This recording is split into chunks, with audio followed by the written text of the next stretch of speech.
Hello, everyone. Welcome. We'll get started here in a minute. We're still a little early, but if you're out there and you can hear us right now, we'd love to know where you're coming from.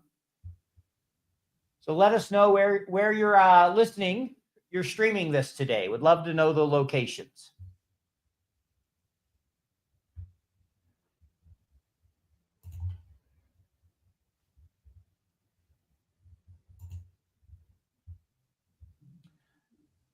We'll give it about another minute or so here, and then we'll get started. So if you're out there and you can hear us, let us know.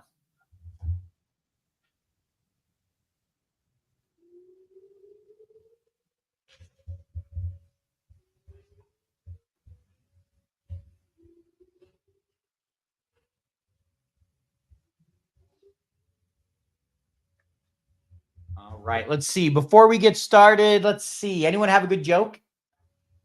Lyndsey, Marcia, good joke, or should I tell one? You tell one. Yes. All right. Does anyone know? Let's see if you guys know this one.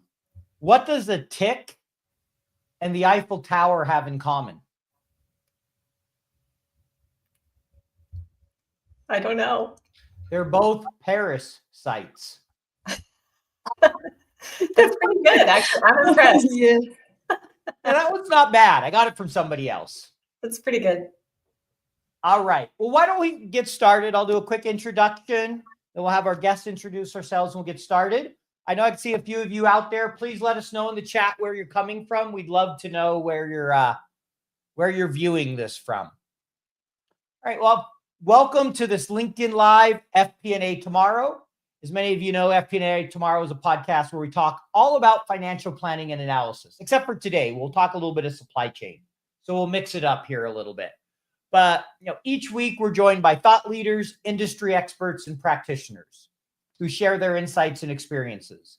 I'm the host of the show. My name's Paul Barnhurst, aka the FP&A guy, and I'm super excited to have two great guests with me. But first, let's see, we have one guest that's come in.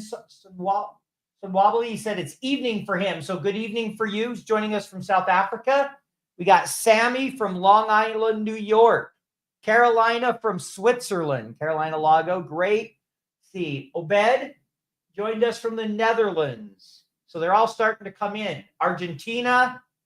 So we got quite the group all over the globe. So thank you for letting us know. Keep those coming. We'd love to know where you're dialing in from.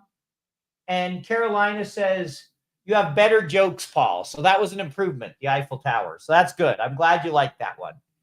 All right. Why don't we start, Lyndsey? If you could just take a minute and introduce yourself.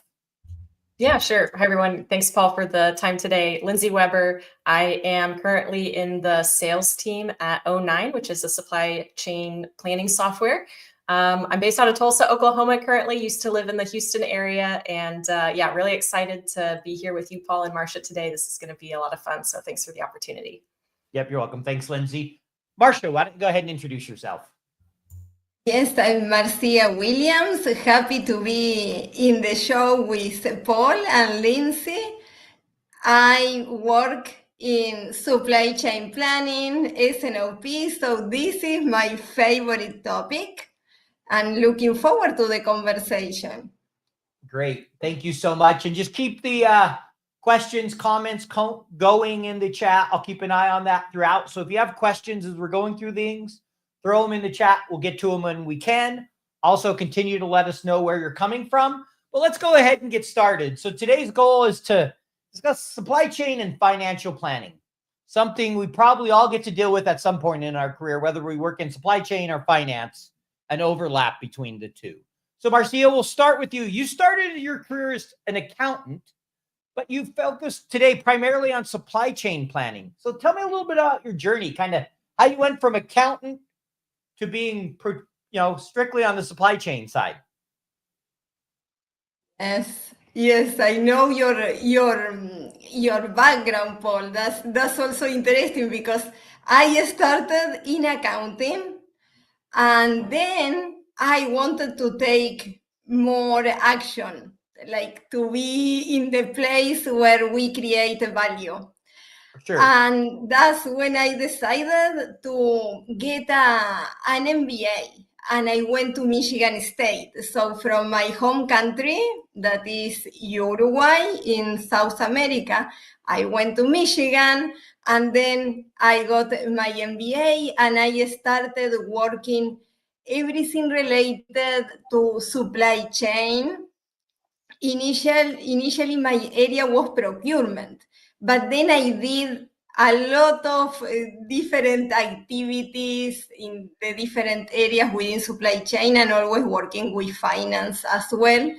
And my focus is in planning. So I have been in the different areas. Thank you. Appreciate that. Yeah, I can totally understand accounting wanting to be more in the business. Funny enough, I went to Arizona State, which is another supply chain school, much like Michigan State. We had professors from there. And I originally planned on doing supply chain and decided to do a finance degree instead. So definitely some similarities there. Lyndsey, tell us a little bit about your journey. I know you've done sales, you've done some supply chain, you've done some finance, a little bit of everything in there. Yeah. I started my career at ExxonMobil in the chemical company in their global supply chain. So background-wise, I have what I typically call an industrial engineering degree. It's actually called engineering management. So it was kind of a fusion of operations research, business, and ERP, actually. I took an SAP course in college, which I feel like is maybe a little bit rare. And started my career at Exxon in the supply chain, and did a bunch of different roles, from kind of global project management and supply chain process optimization to packaging, to a supply planning role as my last kind of turn through the company.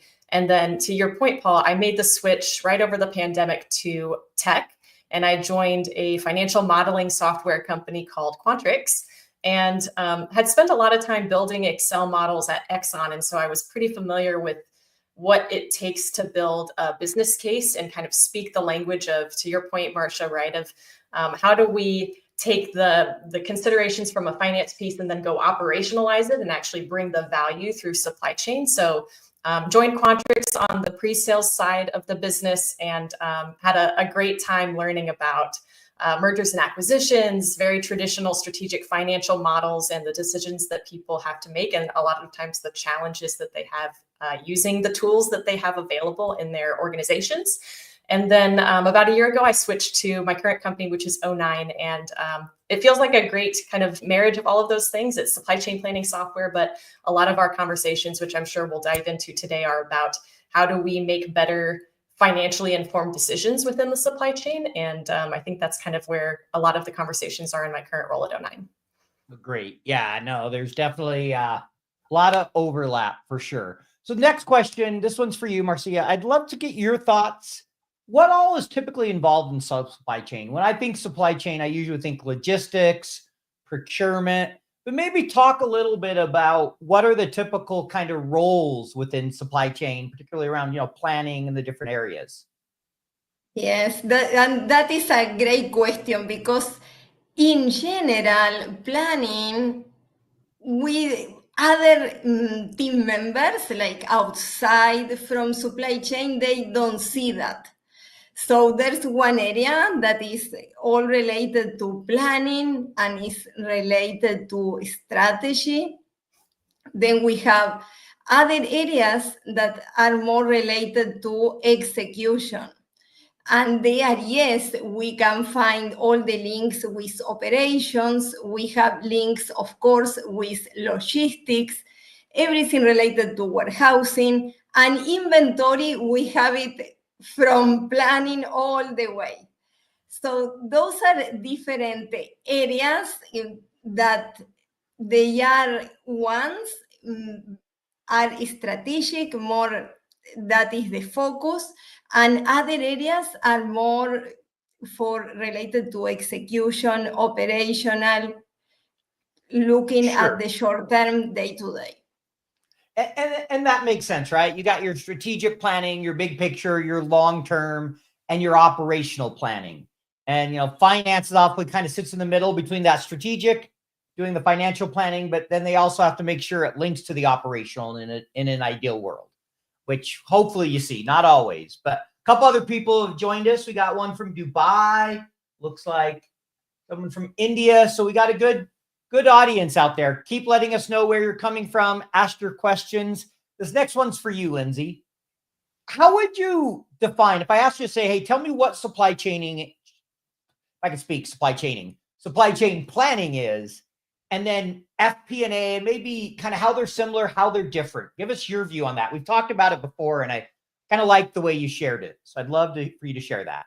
Yeah, I think, one of the ways that I like to think about it, and to your point, we've talked about this before, is when we think about supply chain planning, when I think about supply chain planning, I think it is, in most cases, what people consider the physical component of the supply chain, right? So talking about the details from how we used to describe it at Exxon would be from your suppliers, or even your suppliers, right? All of the raw materials through to the finished product and how you get that to your end customer.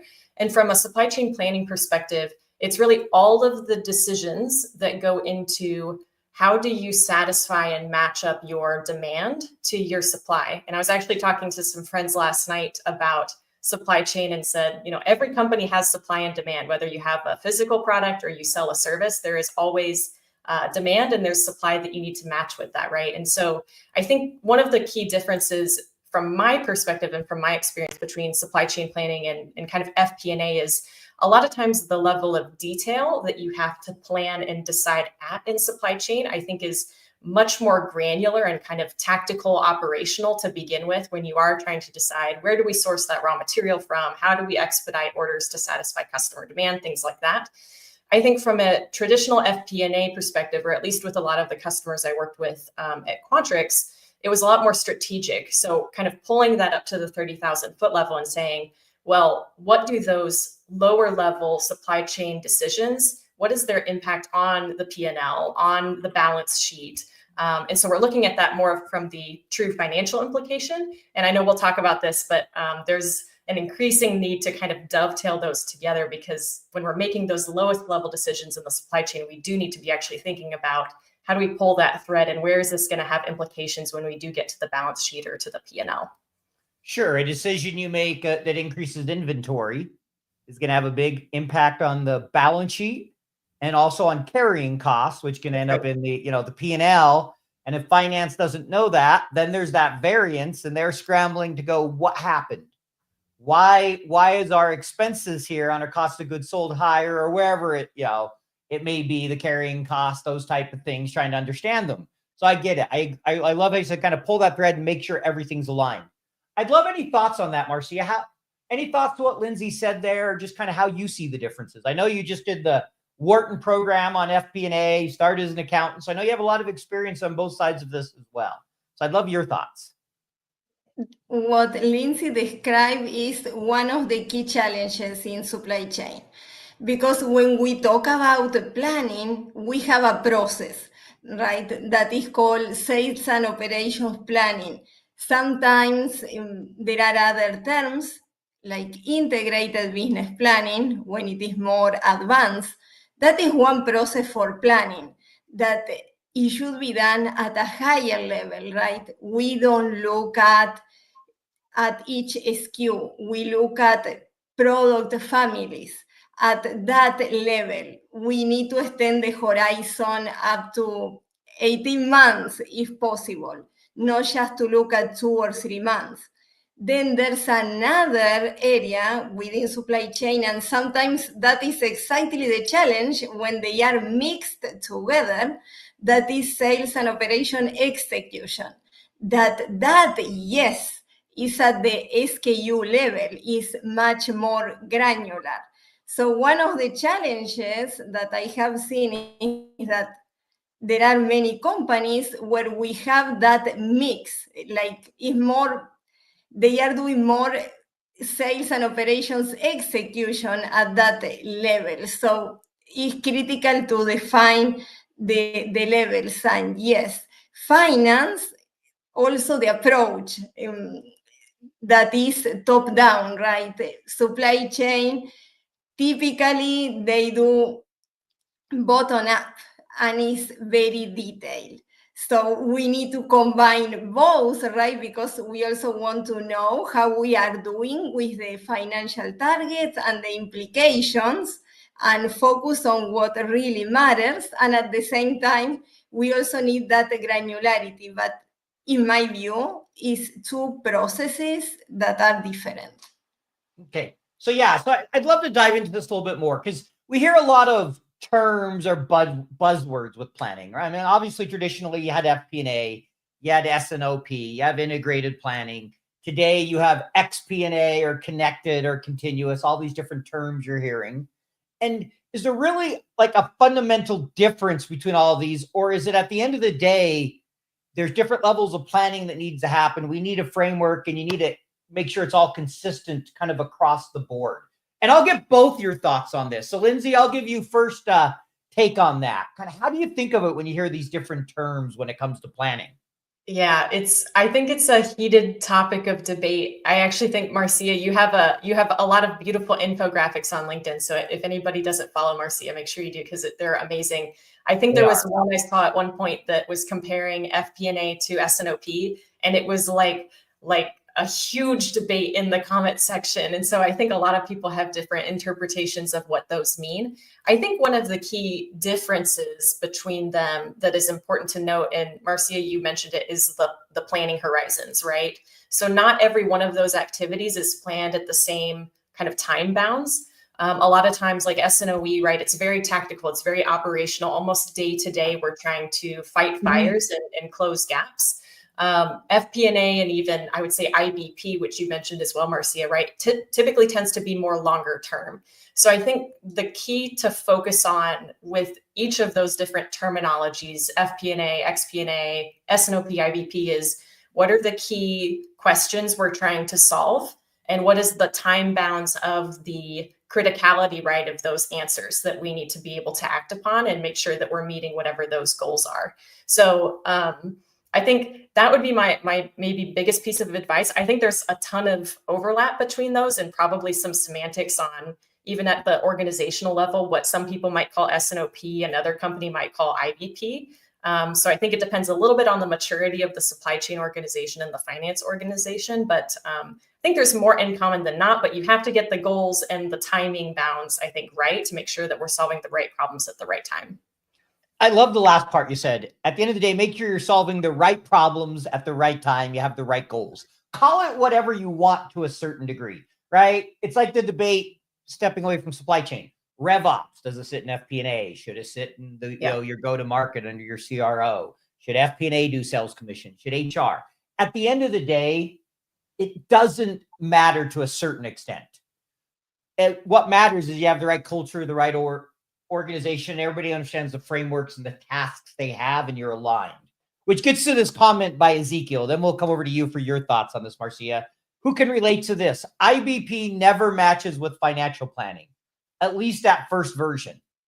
I'd say S&OP and FP&A operational. Often it doesn't match. If you've worked in planning, I'm going to guess everybody here on this call could raise their hand that they've been in a meeting where I don't recognize that number. I didn't submit that number, right? Finance must have done that, or that was operational planning. They didn't align with us. And I see Marcia chuckling. I see the smile on Lyndsey's face, right? We can all relate to it. It's keeping everybody coordinated and aligned, whether it's supply chain, whatever type of planning, is tough. But I'd love your thoughts on the different terms, Marcia. Any thoughts there you'd like to add? Yes, the key, as we were talking, is that these processes need to help the business. So it's to make decisions, making the decision considering the business as a whole and not each individual function. That is the objective. And there are different terms, just more to highlight the maturity in the process. Mm-hmm. Initially, S&OP was all about balancing demand and supply. So it was within supply chain. And we work with marketing and sales, but we didn't have finance too much involved in the process. So now there are new terms to make it like a cross-functional process. Yeah. And that's why we see IBP. But we need to be clear like on the objective, what we are looking for with this, that is decision making. That is an alignment, right? As you mentioned, Paul and Lyndsey. Yeah, and we'll definitely get more into alignment here shortly, because that's where we end up with the I don't recognize that number that we all deal with. But I like how you said help make decisions. I love a CFO, the former CFO of Grammarly, Stu West. I did a webinar with him recently, I think it was last week. And he made a comment when asked we asked about finance. He said the role of finance, he summed it up in 3 words. And I'd never heard it said this succinctly. And I think this applies a lot to planning, particularly. Helping, he said, better, faster decisions. That's what we help the business do. Make better, faster decisions. And I think planning a lot of times, all of that is really to help the business make better, faster decisions. And I thought that was just a brilliant way to sum it up, where I'm like, okay, hard to argue with that. So before we get into a little bit of cross-functional and alignment and some of those things, I want to ask a question, just kind of get some thoughts, and we'll go with you here first, Lyndsey, on this. Supply chain and supply chain financial planning. I've seen, finance. I've seen supply chain sit in finance in the sense that they're often called finance supply chain planning. I've seen them sit in supply chain. Do you think companies need like a financial supply chain and a supply chain team, or are they just different names for the same thing? Or what have you typically seen? How do you think about it? Yeah, I will say personally, it's been rare that I've seen finance embedded within the supply chain, though it's a great idea. I think, getting to what we were just discussing as well, to me, the importance is kind of both directions, making sure that people in supply chain have at least a general understanding of what are the financial implications of the decisions.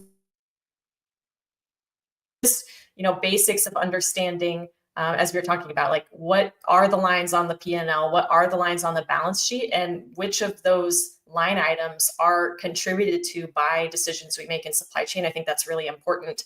From the flip side, I think, from a finance perspective, it is very helpful. And we've talked about this, I think, in previous conversations, Paul, but I think it's amazing if you can actually get out into the field, if you will, as a finance person, or, if you're in a different function, because it's so, I think, complex and nuanced, the amount of decisions and the interconnectivity of those decisions in supply chain. I think I've mentioned the packaging piece before, but even when I was at Exxon, we made one change to the height of a wooden pallet, right? Which is what we shipped a lot of our product on. And that 1 inch of a change on a pallet doesn't really sound like a big change, right? It's a nice little, maybe performance boost, or maybe we found a way to cut costs with that incremental change. But it's not until you get out into the field and realize that 1 inch actually means you can stack an entirely one fewer level of product on a truck, or an entire, 100 bags now can't fit on every pallet because of this tiny little, what you thought was an optimization change.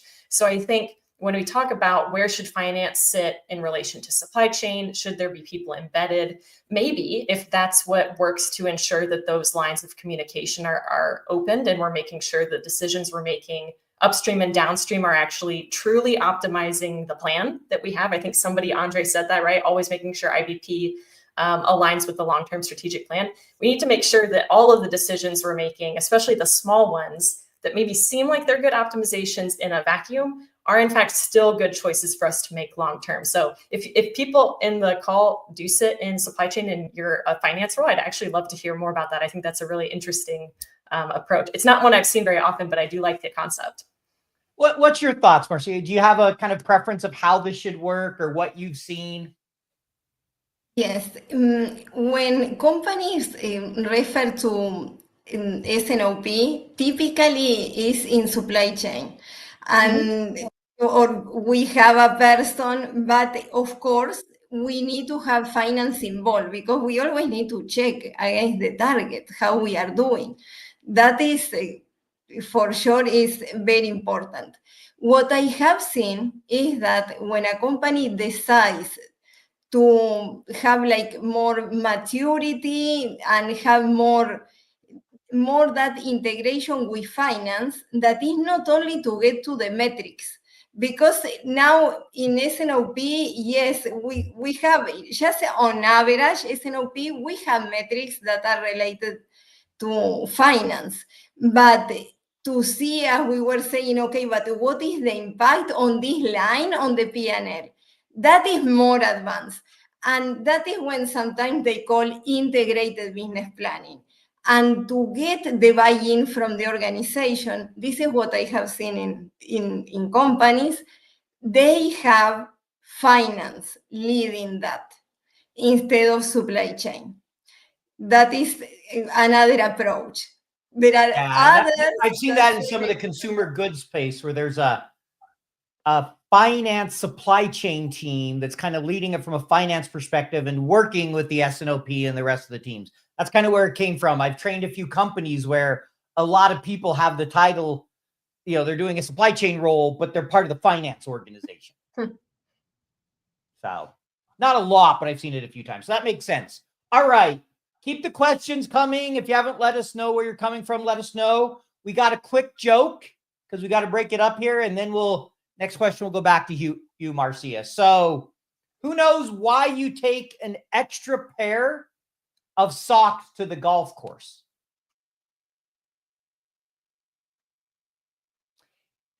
In case you get a hole in one. All right, I got a few laughs. That's all I could ask for. All right. Cross-functional planning, right? That's something we should all be doing across the business. Really critical today as things have just accelerated since COVID, right? Everybody struggled with supply chain, logistical issues, raising capital, shortages, list goes on and on and on, and planning and scenario planning and all that became more important. So what's your take? How do you ensure that finance and supply chain teams are on the same page, that they're aligned? Because we've all heard of the different people say here, it never matches.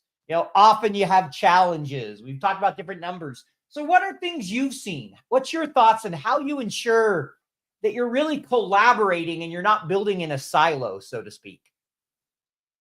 Yes, in this process, it is true, right? Only the most advanced companies, they get to one set of numbers. But the reality is that there are 3, 4, there are several, and we see the differences. So if we follow this process, the SNOP process, we start with the demand review, then it will go to supply, and then finance, because they need to see the different implications. Mm-hmm. There are different ways to achieve the target. So, for example, new product introductions, they want funds for that. Sales, they may need to do a new promo campaign. Supply chain will say we need more more workforce or more inventory. We need to invest in that. So then when they move to finance, they can see the different ways and evaluate the impact. And then the decisions will be done by management. Mm-hmm. So that is the process. But of course, in the demand review, supply, we will have those numbers different. Yeah, and I agree. That's typical supply, right? You go and say, hey, here's what we're trying to accomplish. You get all the numbers from them. Finance says, okay, here's some different ways we think we can achieve this. Management looks at it and says, we want to go with option 3 or scrap all these. We're going to go with this. But how do you ensure once management says, hey, we're going to go with, that those details get filtered back and plans get updated so there's alignment? Because at the end of the day, if you've agreed with one approach, ideally, and I say ideally, it should stream throughout. So any thoughts on how you kind of make sure it gets back to people after management? Because I've seen it where management makes a bunch of changes and sometimes they say, just push it to everybody. And you're like, but wait, that's just going to create a nightmare. Everybody's going to not understand their numbers. So any advice there of how you kind of make sure that back-end communication happens? That is the function of SNOE. So what we talked at the beginning to have sales and operation planning, now we are moving into SNOE. So this is to have these meetings, all the same sequence, but it's going to be different. And if there are issues there, they need to escalate so we can come back to SNOP, because then we need to make adjustment to the plan based on execution. So that's the key. When we have both working well, and that's why, in my view, they should be separate processes. They are working together, but separated. That is how we can work better. And we did that in the pandemic. I have many examples. That is when SNOE started to be Yes. more. Feel free to share an example. I'd love to kind of hear an example you have from the pandemic. So if you want to share one, go ahead. Sure. For example, we had on the plan, right, they made a decision on a certain number of product that they needed. But then when it goes to SNOE, that we see materials, that part of procurement getting the materials, we couldn't get that. Sure. So materials needed to communicate back. Materials is in SNOE.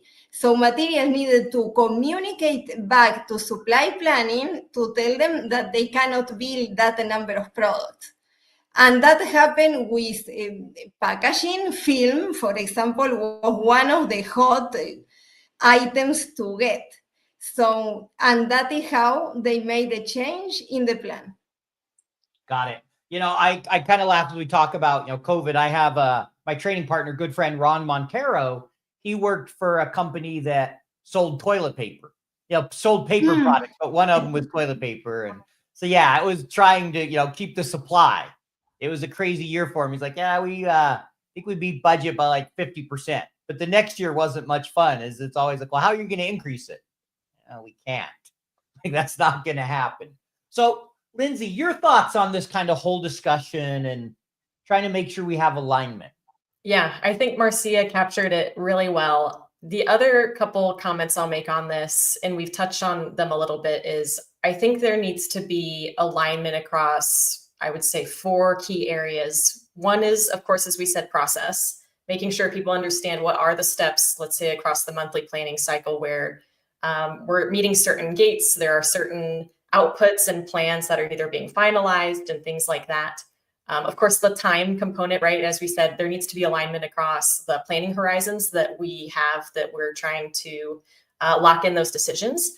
The other 2 pieces that we haven't talked too much about, I would say, are data and technology. One of the issues, right, of course, with, as we were just describing, the first version of the FP&A versus the IBP, it doesn't match. A lot of this is actually not related as much to relational collaboration between the teams. And it's more just how is the data stored and structured today and who has access to what? And when those changes are made, how does that data get translated back into your ERP or into your production plan or into your warehouse management system? So the data piece, we could have an entirely separate conversation on, but that's a huge component of the supply chain planning and the FP&A process, is making sure we understand where the data is coming from and how it evolves over the planning cycle. And then I think the final thing I would mention that, Marcia, you kind of touched on it right there at the end. A lot of times what we talk about in my current role is we call it post-gaming. So after you have those management approvals and we make a change to a plan, or we commit to, making an alternative scenario and going and executing on that, there should be one more step beyond that where we come back, let's say a week later or a month later, and we post-game it. So we say, we made this decision. Did we follow through on it? What was the outcome? Was that the expected outcome we thought? And if it was or wasn't, how should that change the way that we make decisions similarly going forward? So I think you have to have that kind of continuous process of not only improvement, but actually keeping the teams accountable for, did we actually execute on what we said we're going to do? And what was the actual outcome? And how can we incorporate that going forward? Yeah, it feels like that 4th one you call post-gaming, accountability and monitoring. Yes. Like that continuous monitoring. Number 3, data. Come on, our numbers always align. That's never a problem. Right. Yeah, we've all dealt with that. Everybody's heard the quote by or a lot of people probably heard by George Box, where he says, all models are wrong, some are useful. I saw a similar quote related to data, and I'll tweak it a little bit. It was, all data is wrong. Same idea. Some is useful, right? You know, it's like if anyone has perfect data, they don't have any data or they're lying. It's one of the two. There's no such thing as perfect data. It's, is the data good enough to make decisions? And I still remember early in my career, we had one report where the numbers were like different by 1 billion. And once we started explaining it all, it made sense. But on the surface, it's like, wait a second, 3 billion and 2 billion. How can we have something that's supposed to be similar and have completely different numbers? Turned out they were really explaining something different, right? As you dig into it, there's usually explanations, but sometimes it's just we've defined things different.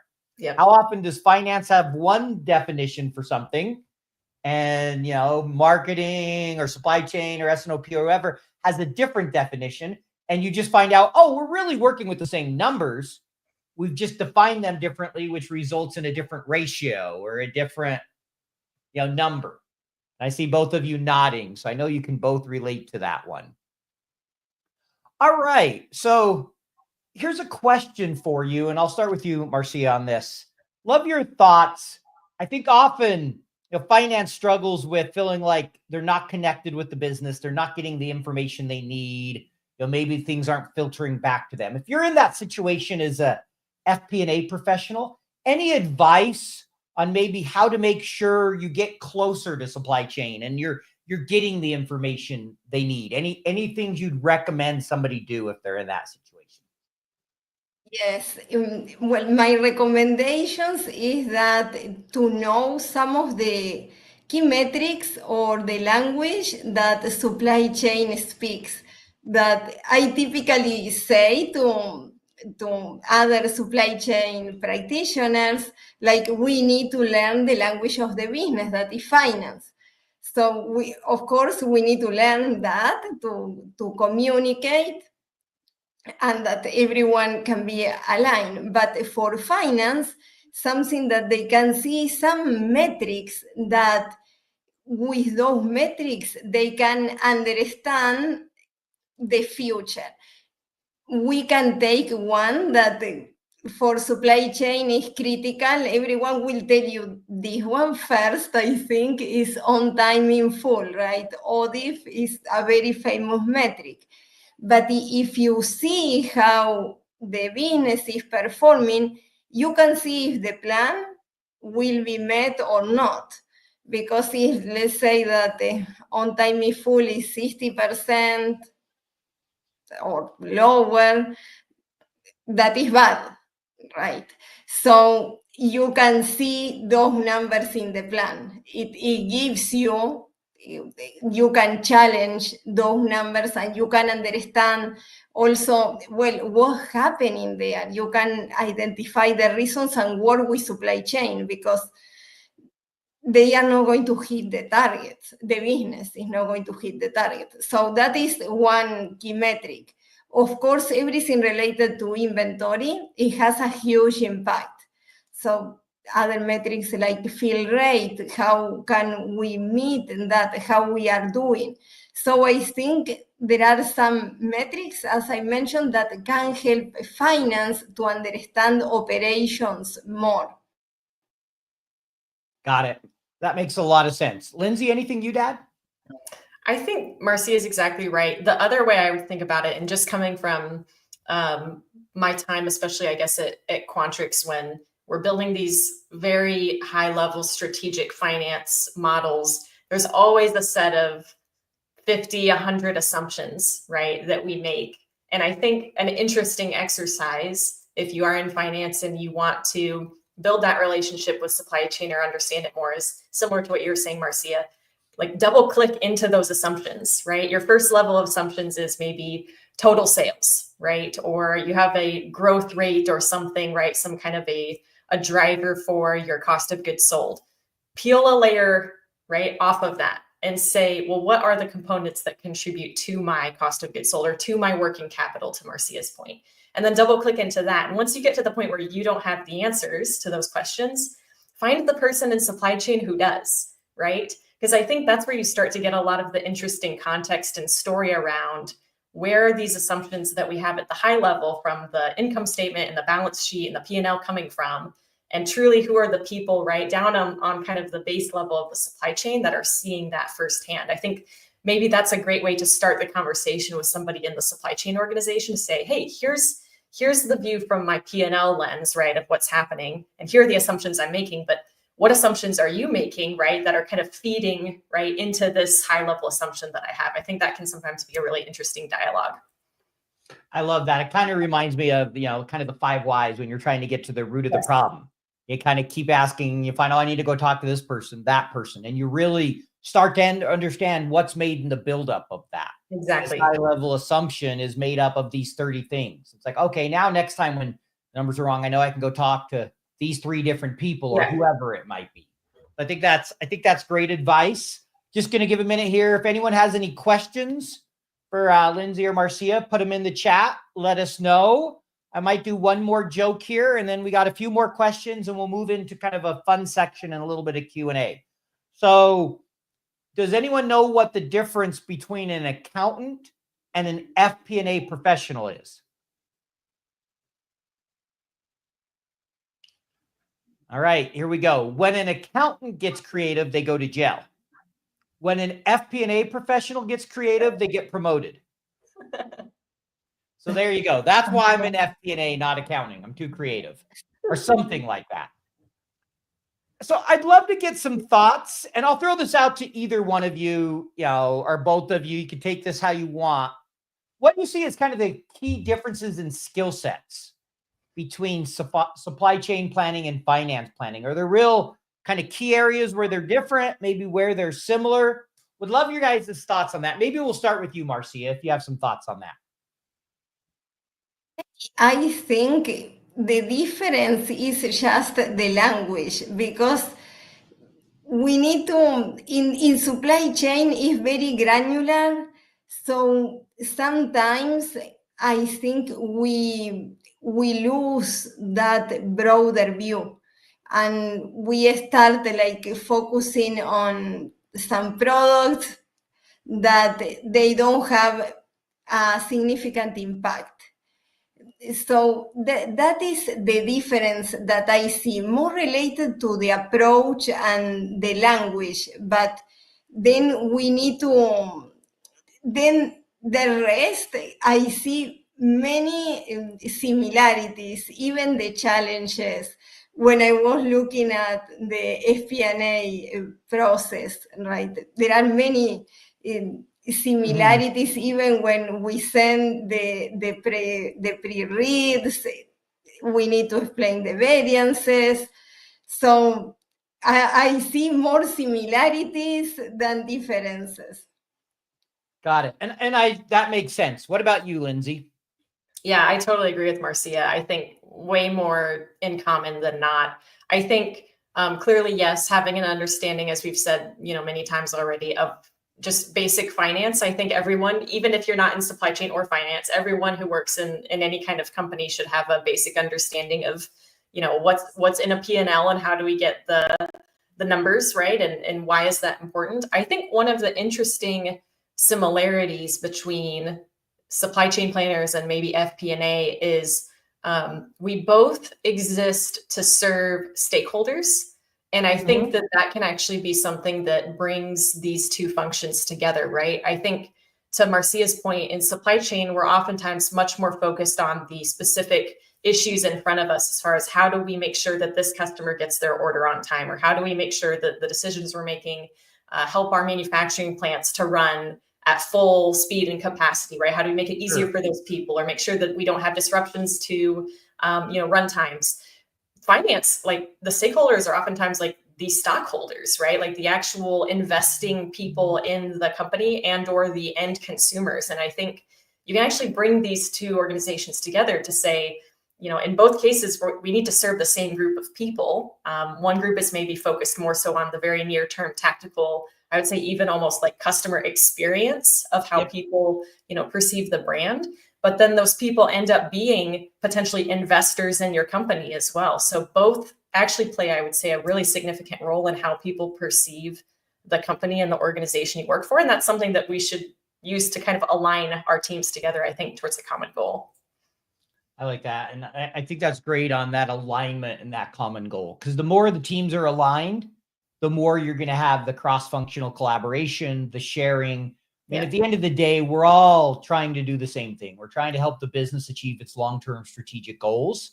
Often the day-to-day takes over. Like you said, the customer that has they got their order and it's all messed up, or we're late on this, or the machine that broke down and so now we can't make 50 widgets, or we missed on the quarter. How do we get the business to fix it? And from a finance perspective, all those type of things and can take precedence. But at the end of the day, it's all aligned back to helping. The planning should all tie back to what are we trying to strategically accomplish, regardless of whether it's financial, supply chain, marketing, S&OP. We could use it. We could come up with a million different acronyms, right? But at the end of the day, when I think about it, that's the simplest way I can break it down. There's different time horizons. There's different data. There's different assumptions, but we should all be focused on helping the business achieve its strategic objective. Yeah, totally. I think too, the last comment I'll make on this that I think is interesting, and Marcia, I'd be interested if you've seen this as well, but in a lot of the customers that I've spoken to recently, it's been very interesting to see that there are kind of value unlocks happening, coming straight out of decisions being made in the supply chain. So I think in particular, especially in the current market conditions, there are a lot of companies that are cash constrained, looking for ways to free up cash flow, looking for ways to do more with less. And I've actually seen many stories recently of customers who have partnered with their finance teams to say, where are either the value leakage opportunities in the company or places where we could open up completely new areas of value that could benefit the business in other areas. We had a customer several weeks ago, that spoke and said that optimizations they made in their supply chain completely funded their IT roadmap for the next 5 years. So a completely unrelated value creation opportunity that started right in supply chain and finance working together to say, let's make some changes in here, but the benefits are actually being felt and experienced far outside and beyond the supply chain organization, actually helping the company's technology roadmap be achieved earlier and sooner, with the cash flow that's been unlocked, which I think is really cool. I love that. Trying to end revenue leakage or expense leakage that can be invested elsewhere. Marcia, thoughts on that? What Lyndsey just said there. Yes, that's a great example. And when we work together with finance, in particular related to inventory, if we can optimize inventory, I don't use the word minimize on purpose because we don't want to have lost sales either. So is that a balance? We need to have the right inventory, the right moment, and at the right quantity. That one, we can see a huge impact on the cash flow. And that is all in supply chain, right, with inventory. And another one that also procurement can help is everything related to supplier relationships. That from there are many opportunities to create value. And we need to work with finance for that. So we make sure that the proposals are right and all what we are doing with inventory is right and investments.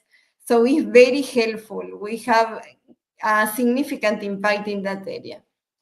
Love it. And, we're going to move into a fun section. We ask some personal questions of our guests. We'll leave a few minutes for Q&A, but just kind of ending with the reality is if we can align things properly, we can unlock value. Those opportunities are there. The better we work together as a team and learn each other's business and be good partners. Finance should be partners with supply chain, and the reverse is true. We will accomplish more. I guarantee it. Anyone who's been in a high-functioning organization has seen it. So, that advice is make sure you're talking to your supply chain people and you're in finance. And if you're a supply chain, have those conversations, learn the basics, figure out how you can better support each other for the benefit of the organization as a whole. All right, a few fun questions. Lyndsey, we're going to start with you. As a child, what did you want to be when you were going to grow up? Yeah, so when I was really young, it was definitely a vet. I love animals. We were just talking before the live stream started. So horses, dogs, all the animals. So really early, it was a vet. And then I would say as I got older, it was very confidently journalism, actually. So I was very set on going and being a writer or a broadcaster. And then I realized I really liked calculus, which sounds super nerdy. And that's how I got into engineering and ultimately supply chain. Oh, I thought maybe you'll learn there's an SAP class and decided I want to learn about it. SAP, yeah. I didn't even know what SAP was in college. So we went from vet to journalist to math to now sales. That's right. Yep. Love it. Great journey. All right, Marcia, you get a different question. If you could have dinner with any person who's passed away in the history of the world, who would you take to dinner? The person cannot be alive in that case? It could be dead or Only- alive, either one. You can go. Okay. We'll give you both. Okay. Okay. Well, a person that I would really like to know more and just to feel like the energy, Tony Robbins. I love that. So that would be great. I like how he approaches like problem communities. I think it's super helpful. All right. So we got Tony Robbins. Love it. And anyone who's listening, feel free to throw in the comments who you're going to take or what you were going to be as a child. When I was younger, I wanted to be John Stockton, but I wasn't good at basketball. I thought I wanted to be a statistician more from a sports side. Then I took a statistics class and realized that ain't my career. Now I talk to people all day. So go figure. All right. We'll ask both of you this one. Lyndsey, what's your favorite Excel function? We've had this conversation. I feel like I know that's why I'm going to put you on the spot and see if it changed. I'm going to go back. Yeah, I am a classic. I would say index match or index X match.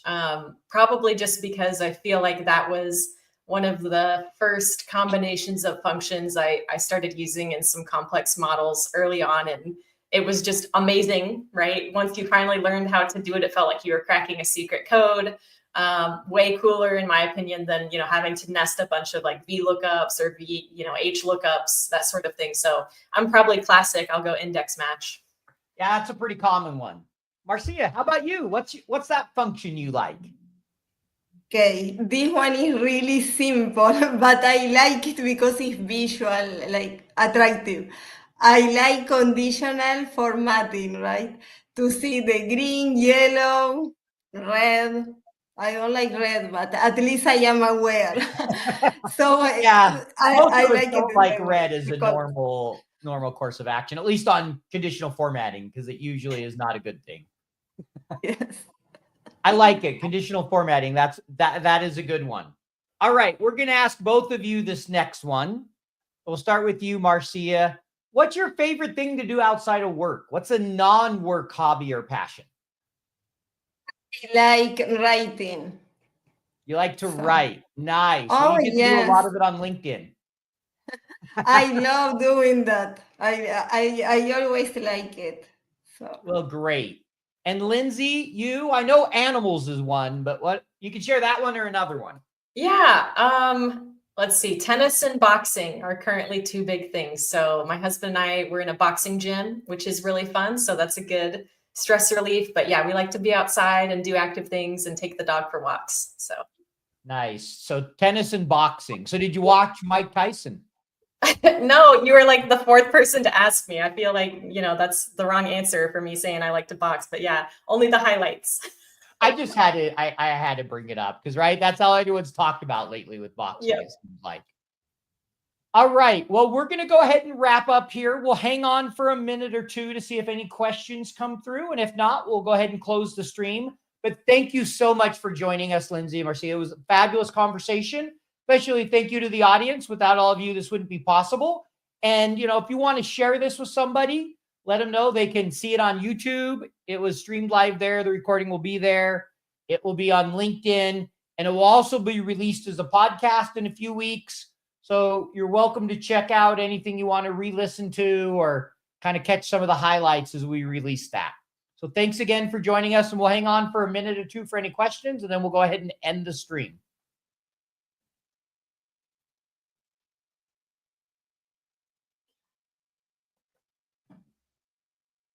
And if there is a possibility, we may not get anything from LinkedIn. Usually I get a few comments and it's been about 20 minutes. So I'm wondering if there might be a little bit of a connection issue, but we'll give it a minute or two.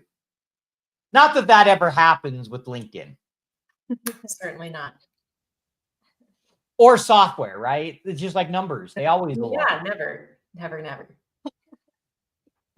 All right, we'll give another 30 seconds. If nothing comes in, we'll call it.